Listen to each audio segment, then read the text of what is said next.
Oh, Don, don't you get it? I'm I'm surprised. Well, I guess you probably live high and mighty off the proceeds of theft because you work for the CBC News, which, I mean, and you know this. You can pretend. I'm sure you probably try to fucking square that circle all the time in your mind where your paycheck relies on stealing from people that, I mean, if I had the option, I wouldn't promote or support CBC in any way, shape, or form financially. If I could withdraw my portion of the wealth that I produce, that portion that's stolen from me to pay for the CBC, you better fucking believe I would. Because I see the propaganda bullshit.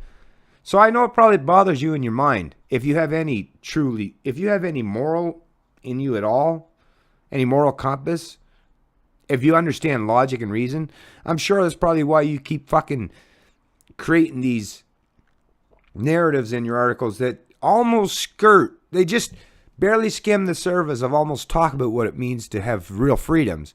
But then that's the thing with propaganda. It's so narrowly defined and allows you to step a little bit outside the bounds so that the masses think that you're actually talking to truth and freedom and logic, but you stop short of being truly principled and logically consistent. That's the problem, Don. That's the fucking problem. That is it in a nutshell.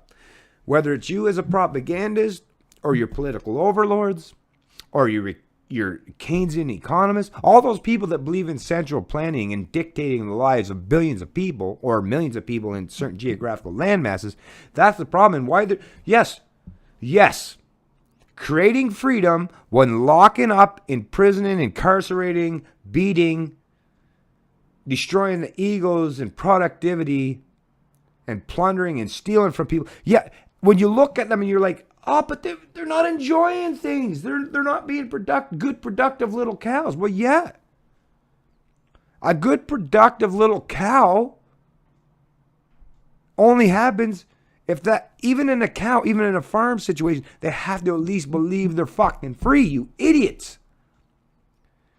Humans at this stage in the information age, even the dumb that can't truly grasp the true fundamentals or principles of what's happening, deep down in their core, in their psyche, with all the different narratives being propagated towards them, they at least, they don't know which way to turn. They're fucking confused individuals, every single one of them. But in the core of their brain, they all know that something is desperately wrong. And you're not going to get this fucking thing where things are going to get all better just by printing money, by more central planning, more collective ideology, more force, more subjugation, more indentured servitude is not going to create freedom. Don, recognize this. If CBC says, no, we won't produce or allow you to print this publication, we're not going to put that on our website, well, then fucking quit. Join us in the private sector. Join us where we got no safety net, where we have to deal with truth and reality without the ability of our collective masses to gather around and protect us and shield us from reality. Okay? Step out into the real world, Don. In a global economy adrift, leaders don't know where to take us next, Don Pittis.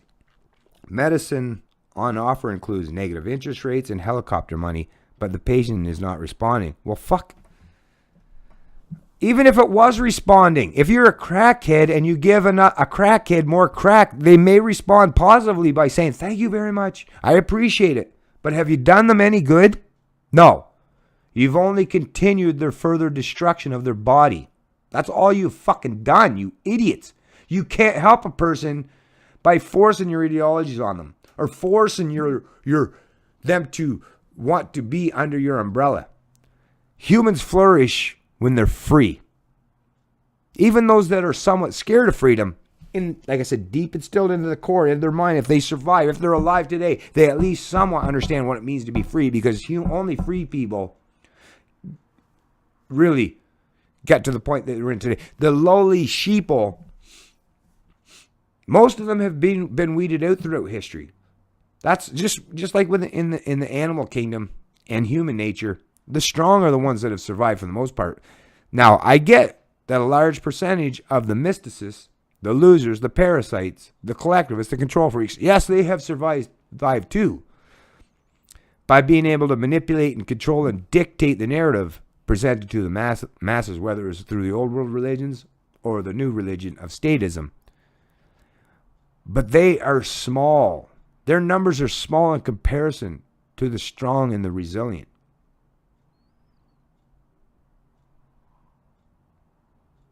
The strong and the resilient,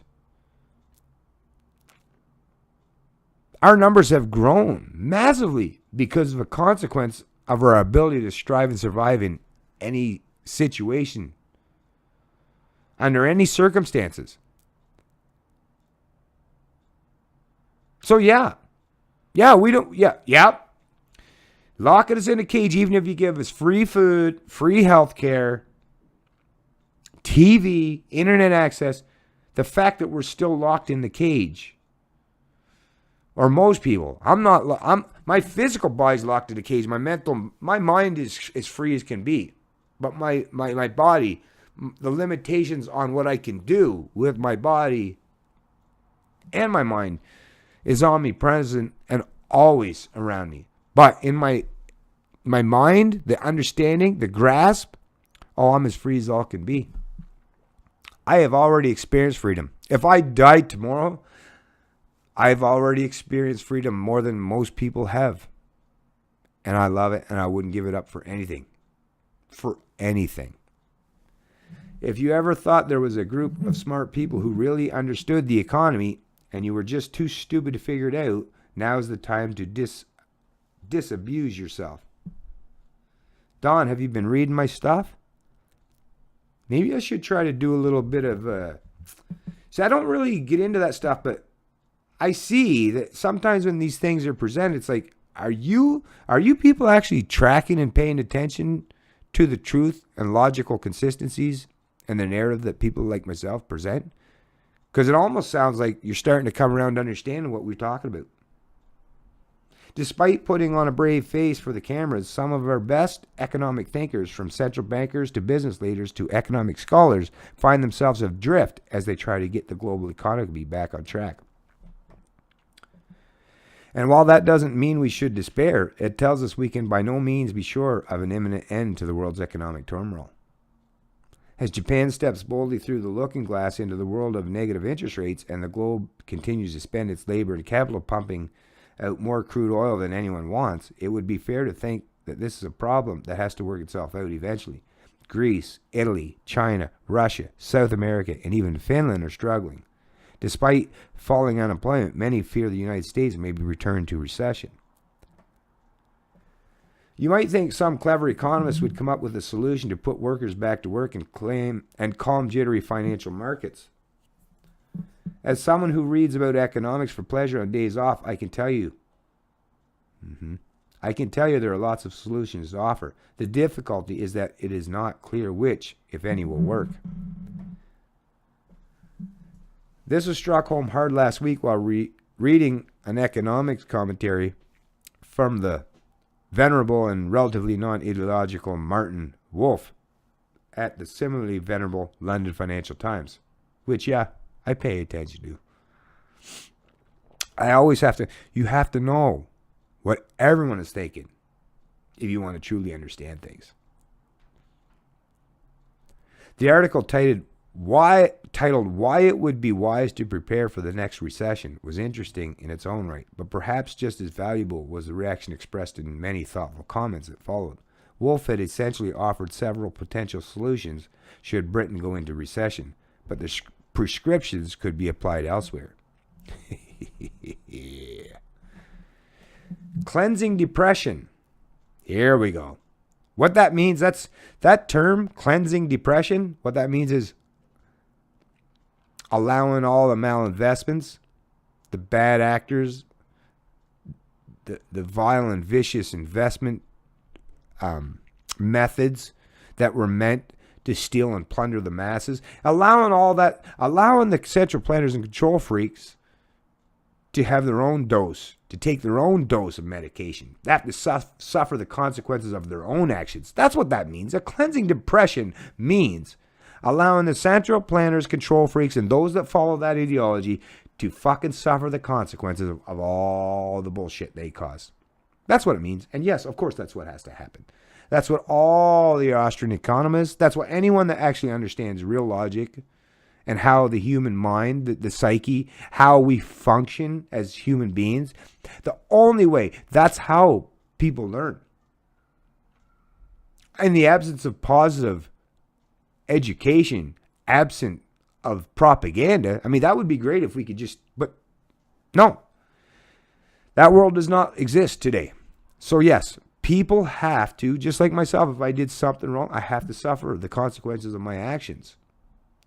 Well, yeah, one solution was to let the economy crash and rebuild itself following what Wolf described as a cleansing depression, similar to the contagion or similar to the ketogenesis offered by Thomas Homer Dixon. Wolf didn't like this idea, and it seemed to me that the other proposals offered by him and what is actually being done by our various central banks and governments are all desperate attempts to avoid such an outcome. Yep. Other suggestions include more quantitative easing, where central banks further flood the economy with invented cash. They were even using invented cash. So you just print money out of thin air, right? Just counterfeiting is what they're talking about. And negative interest rates, where they steal from you for trying to save your money, where they punish you for trying to save money. Japan seems to be trying this out in desperation after everything else has failed to stimulate the economy. Wolf's final proposal is helicopter money. Now, this is where they get in to try and talk about fucking Milton Friedman, which has nothing to do with Canada's long-delayed plan to replace the Sea Kings with cyclones.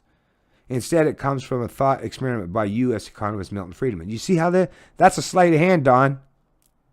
Because you know that free market economists rule in this modern era because we've proven Keynesianism and all the central planners to be wrong, to be manipulators, to be vile, evil, despicable fucking people. Milton was only, what he was really trying to suggest, and he was trying to play both sides of that fence. But all he was suggesting is, yeah, rather than fucking central banks printing money and giving it to the fucking central planners, control freaks, and those at the upper end, the 0.01% is, yeah, just give it to everybody. Let everybody. He said that would be better. So what he was saying, what Milton Friedman was saying is, it would be better to just use the helicopter to give everybody money than to just give the central planners, control freaks, and sociopaths money. But you see how they try to twist and distort that? Which is why we have to reject Milton. Milton was not purist enough. He wasn't sticking to the principles enough, apparently. He was trying to appease these fuckers, but you see what happens? Never do anything to appease these fucks, because they'll take even one word and twist and distort that and spin it to make it fucking sound like you're promoting this shit. Big fail on your end there, Milton. And I recognize that you were a smart dude, but you failed on that aspect.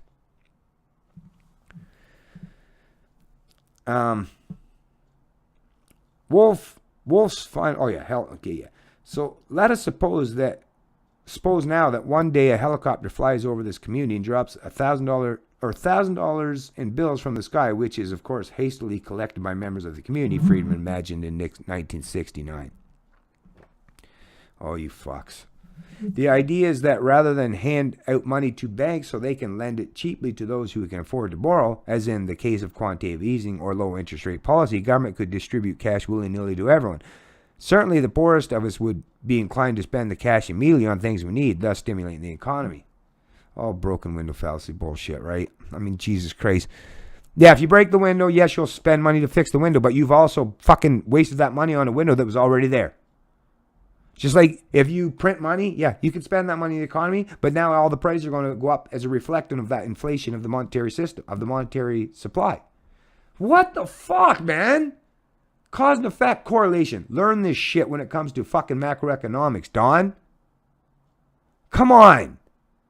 Stop playing that middle game. Stop being today's Milton Friedman.